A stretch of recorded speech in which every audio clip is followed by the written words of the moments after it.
filosofía, arte y tecnología. Episodio 57.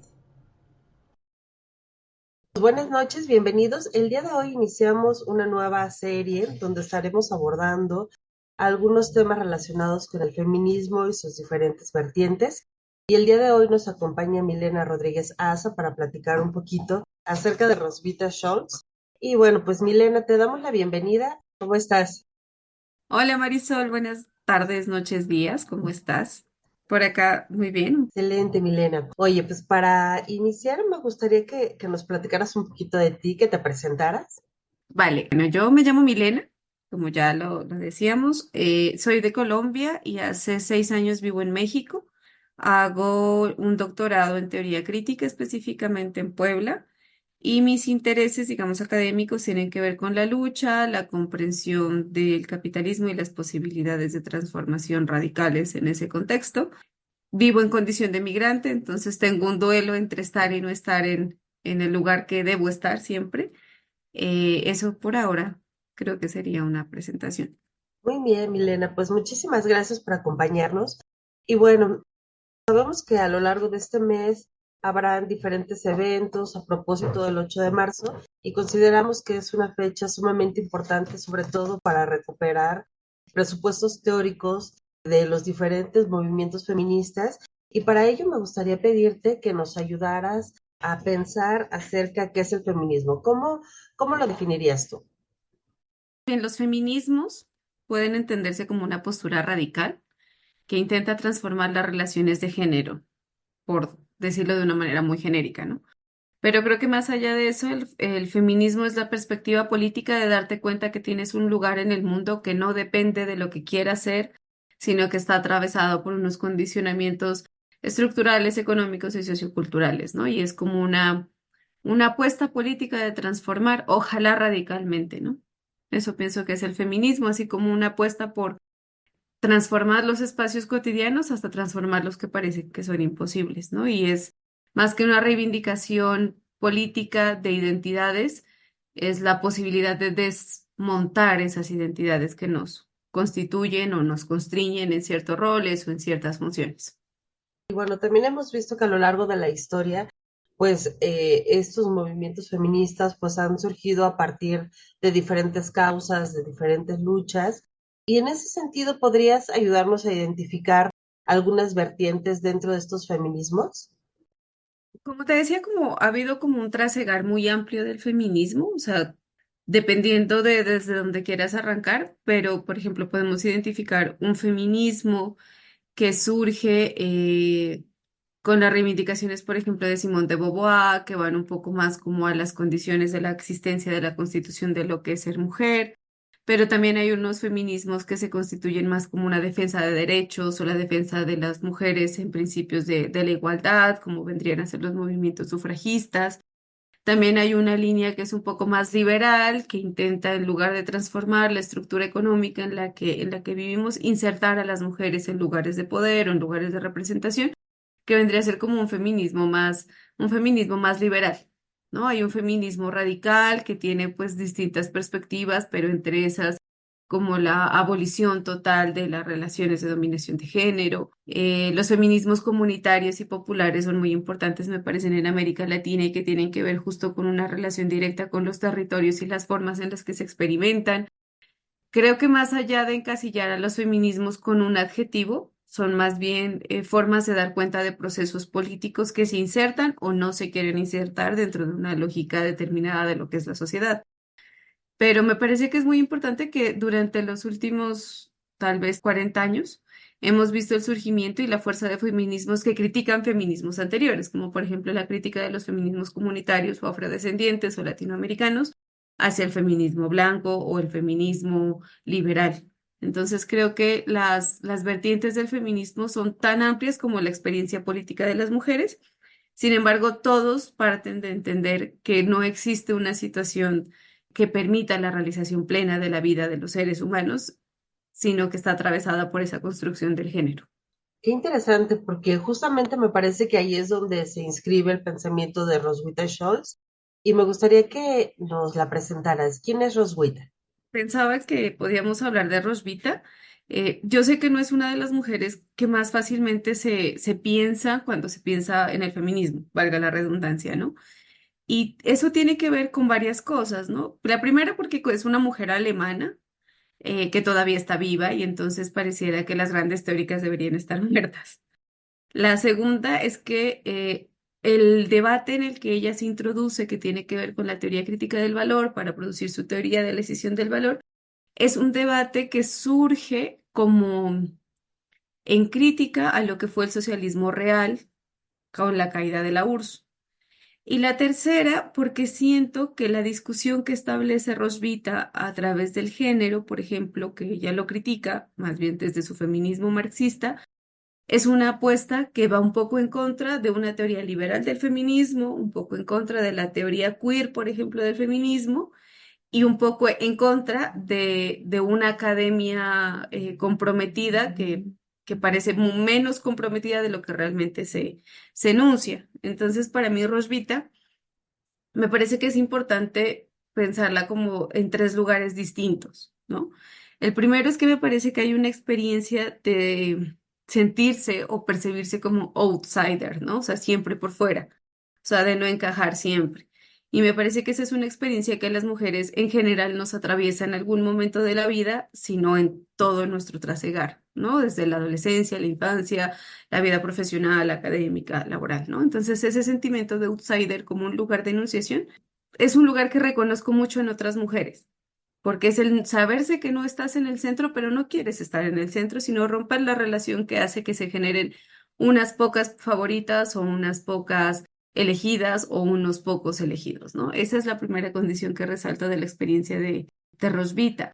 La segunda es que, justo con lo que te decía de estar haciendo un doctorado en teoría crítica, es una mujer que ha tenido que dar una pelea política personal que la atraviesa justo porque ella hacía parte del grupo Crisis, que es un grupo alemán de investigación de la teoría crítica del valor, en la que principalmente eran varones. Y ella, con su discusión de poner en el centro el tema de la decisión del valor, que es el tema, digamos, de la cuestión de género, por nombrarlo de alguna manera, pues llegó a tener grandes discusiones porque para ella el tema de la cuestión del género o la división entre hombres y mujeres no es secundaria a lo que pareciera que es importante en estas nuevas lecturas críticas de Marx o nuevas lecturas de Marx, que es la crítica al valor, ¿no? O sea, que es superar la lectura de una plusvalía y entonces el punto es la redistribución y enfoquémonos en que el capital tiene una relación social predominante, que es el trabajo y ese es el centro. Ella lo que dice es que no se puede derivar todo de la concepción de la relación social primigenia o primordial del capitalismo entendida como el valor. Entonces, para ella no es un asunto secundario. Y la tercera que me parece así como muy importante, personalmente, políticamente, es que para ella la izquierda o la comprensión radical de la transformación social no se puede pensar eh, pensando que capitalismo y patriarcado son dos polos distintos o que uno se deriva del otro, sino que los dos se retroalimentan constantemente en una relación dialéctica. Y con esto Rosvita hace como una apuesta, no solo por posicionar un tema de discusión, sino por hacer una apuesta de una teoría que no se dé en las universidades, sino que justamente volviendo a este tipo de outsider, pero reposicionarlo políticamente como un outsider autónomo capaz de pensarse por fuera del establishment. Entonces, esas son las cosas que a mí me hacen pensar en Rosvita como una persona que perfectamente podría narrar distintas experiencias que las mujeres en la academia están intentando dar o están intentando tener. Claro, y fíjate que me parecen esas cosas bien interesantes, no sé, por una parte, analizar esta cuestión del género en relación con el capitalismo, porque quizá en el día a día, en la vida cotidiana, habrá muchas cosas que las mujeres nos demos cuenta, ¿no? O sea, hablas de esta situación de no sentirte conforme con la situación, sentirte que estás fuera y que sobre todo eso suele darse en el ámbito laboral, ¿no? El no tener este reconocimiento de los colegas, de los jefes, esta cuestión económica también de la disparidad del salario, es algo interesante y que ella lo aborda desde esta postura teórica y política, pero que todas las mujeres, digamos que en etapa laboral, pues han sufrido, ¿no? Entonces, ¿cómo podríamos explicar esa relación desde la teoría de Roswitha a partir del análisis que ella hace del capital? No creo que vaya a ser una presentación exhaustiva de la teoría de la decisión del valor, sino como dar como unos highlights para que quien escuche se anime a ir y leerla. Pero creo que, o sea, para ella el tema de la teoría de la decisión del valor parte de entender que las relaciones que se dicen de género son un proceso constante que se reproduce. No es un momento histórico que se determinó en una sola vez y para siempre, sino que constantemente se están reproduciendo. Ni tampoco se puede pensar, por ejemplo, que el patriarcado es el mismo que existía de manera premoderna y que quedó como un vestigio de las sociedades previas a esta, ¿no? Sino que toma un carácter fundamentalmente histórico y de reciprocidad con el establecimiento del capitalismo. Ese es el punto de partida, digamos, de Roswitha. Ahora, el segundo punto de partida de Roswitha en esto es que no basta con entender que el capitalismo es un proceso de extracción de plusvalía, como ya lo había hecho el grupo Crisis o lo había hecho Kurz, sino que hay que entender que para que se pueda obtener el trabajo se necesita como presupuesto una división, una separación, que es por eso la teoría de la decisión, entre hombres y mujeres, que relega a las mujeres a las tareas reproductivas.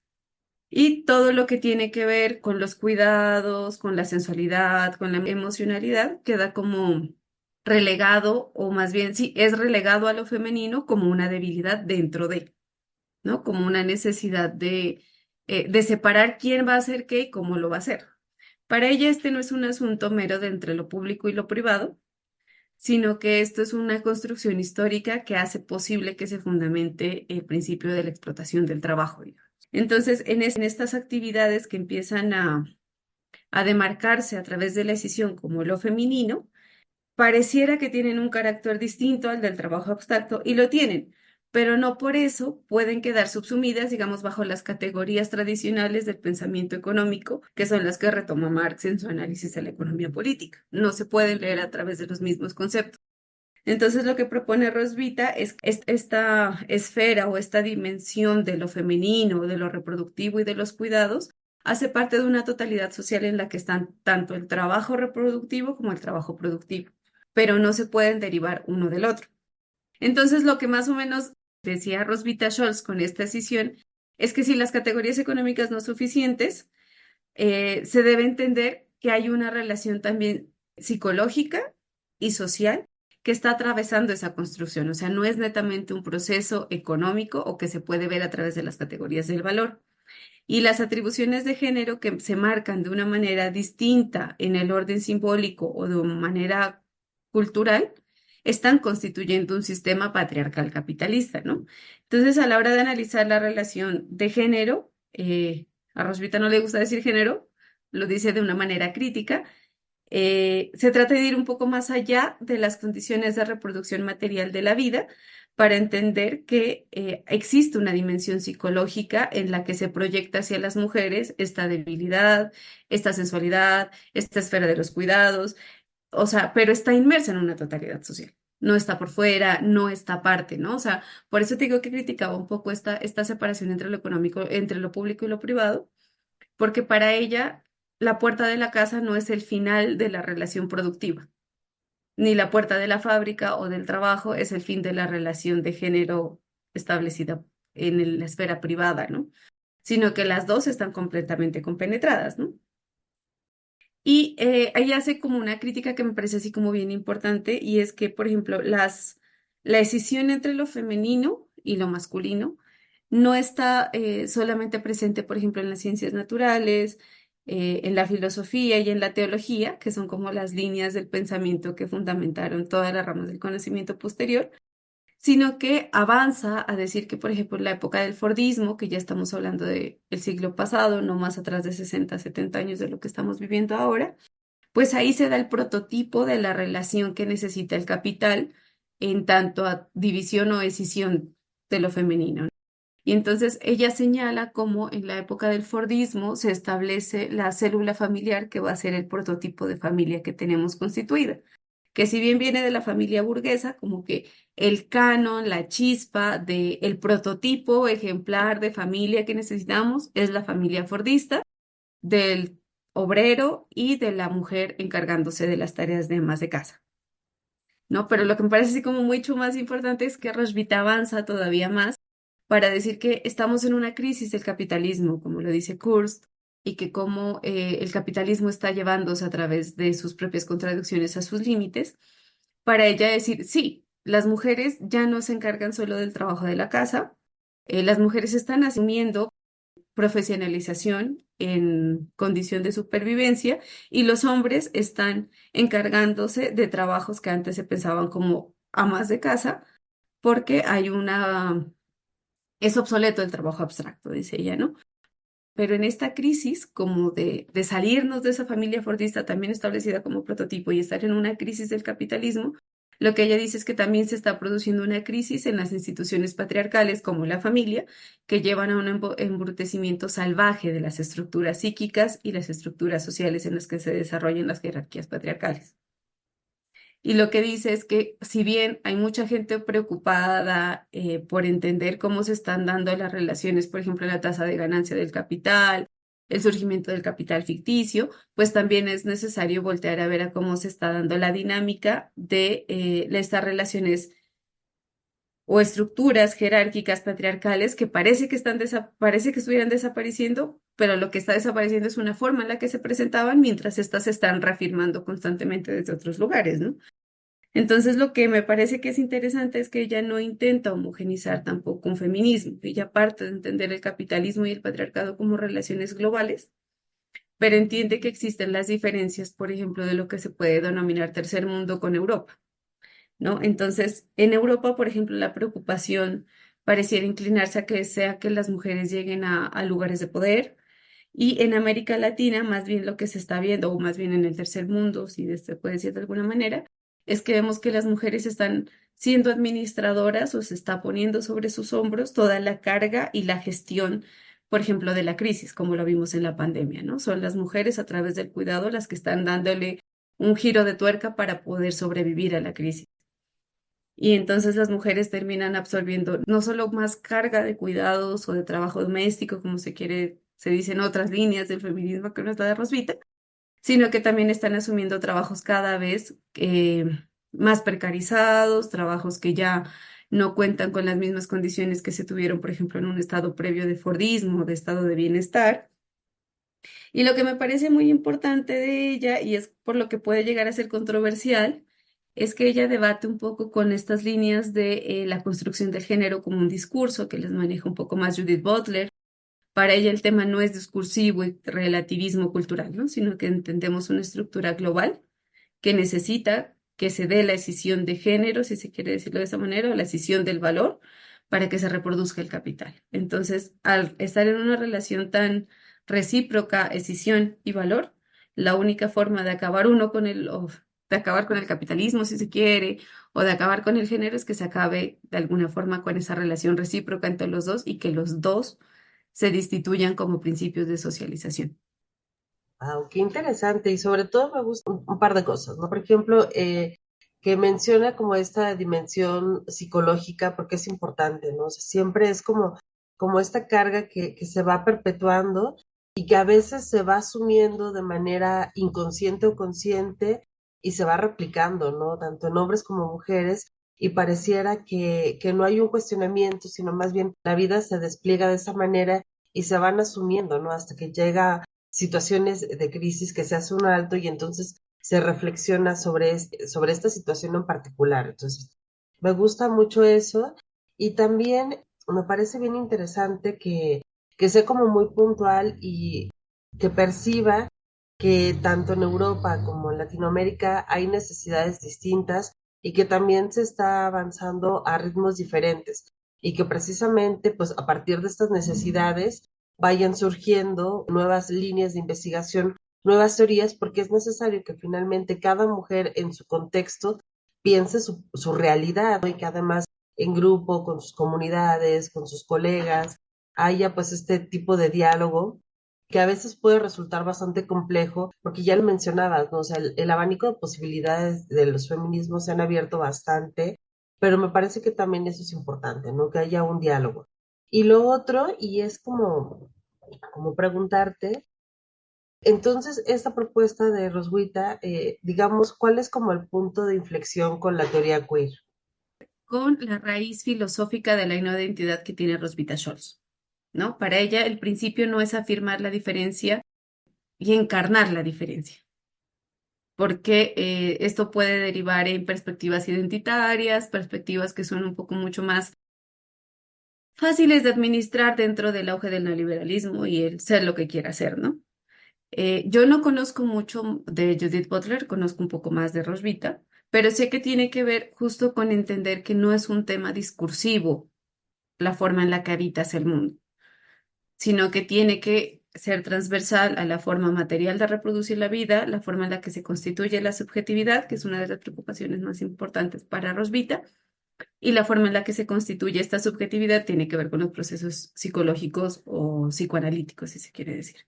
Entonces, creo que más allá de rechazar la teoría queer, lo que ella rechaza es el relativismo cultural, en el que pareciera que no existe una medida de lo que es el hombre y la mujer de manera universal, sino que se puede decir que en este contexto no existe la mujer burguesa blanca. Sí, no existe la mujer burguesa blanca, pero existe la mujer encargada de los cuidados en la misma separación estructural y totalitaria, digamos, de manera global en la que la mujer se tiene que encargar de eso. Y eso no es un proceso natural, no es un proceso esencial y no está relacionado con una función biológica, sino más bien con la construcción de un estado de cosas como que necesita que se mueva de esa manera. Entonces creo que esa sería un poco la diferencia que ella toma. Para ella, digamos que parte de la teoría queer es como que se han vuelto un poco más blandas con el capitalismo y ella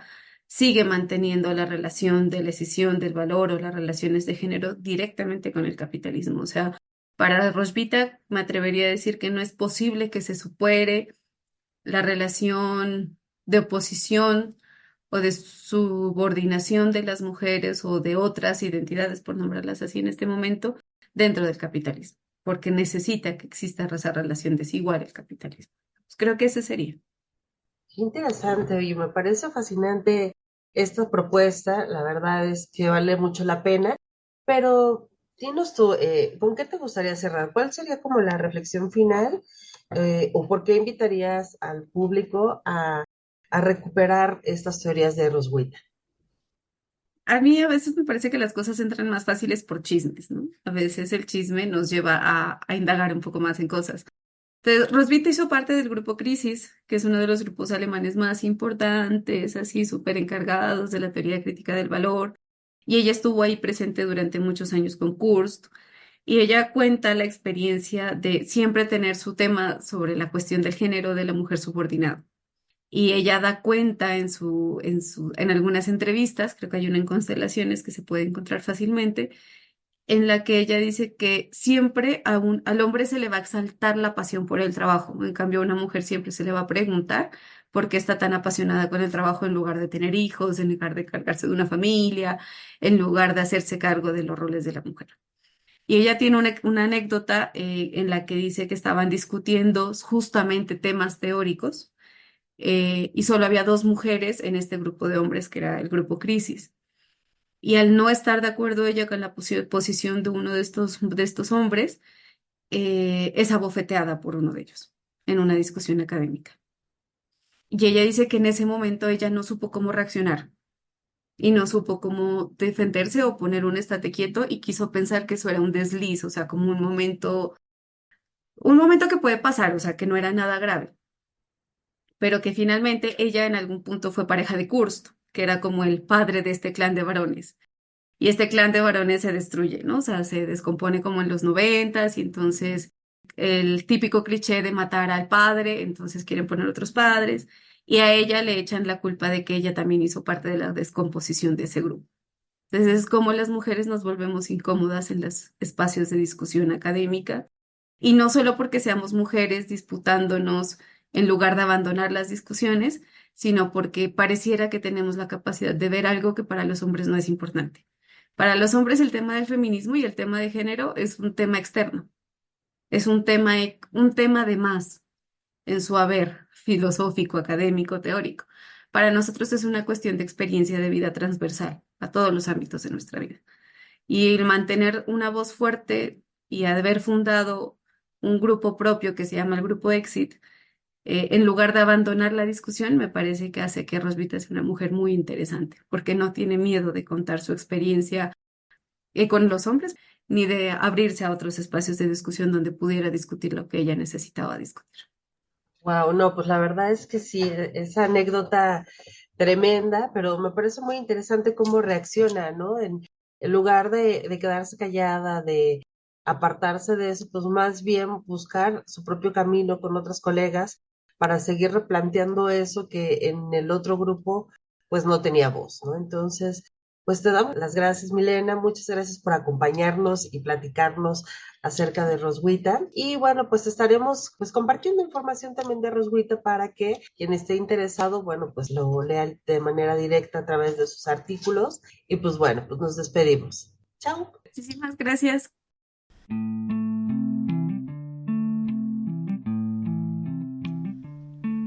Filosofía, arte y tecnología.